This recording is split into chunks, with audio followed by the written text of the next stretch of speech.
all got the instructions for the STS automatic turn canceling system today, and I'm going through the bike to figure out exactly how it needs to be installed, because their instructions are frankly bullshit. Nothing about the FJR.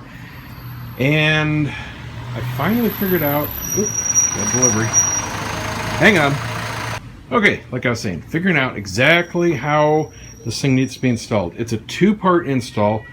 First part is a physical modification to the switch itself to physically disable the clicking and moving, and it's just a few screws to open this up, and I guess there's a special piece of foam or plastic that they have to jam into under it, behind it, so that's no big deal. Not worried about that. The module itself is about yay big, the box. Here's the thing. It needs to be mounted straight and level.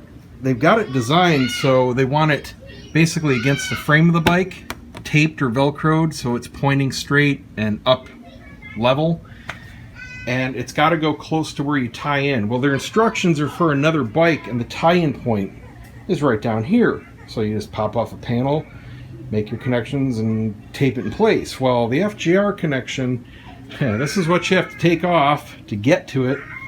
If you have a 13 or 13 and up Gen 3, Gen 2, 1, they're going to be different. You got to take off basically the whole dash, the windscreen, the center panels, and that gives you access to where this freaking plug was. And here's the one that we're looking for. It's this big black one. It's a 10 pin, only 9 are used.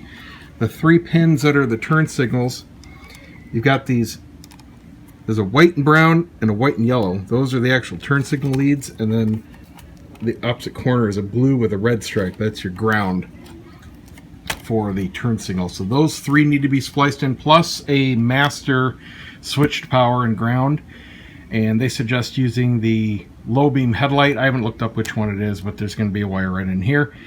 Point is, where the heck do you mount the box? Because there's nothing in here that I can mount it to pointing level and straight forward. There's just nothing here.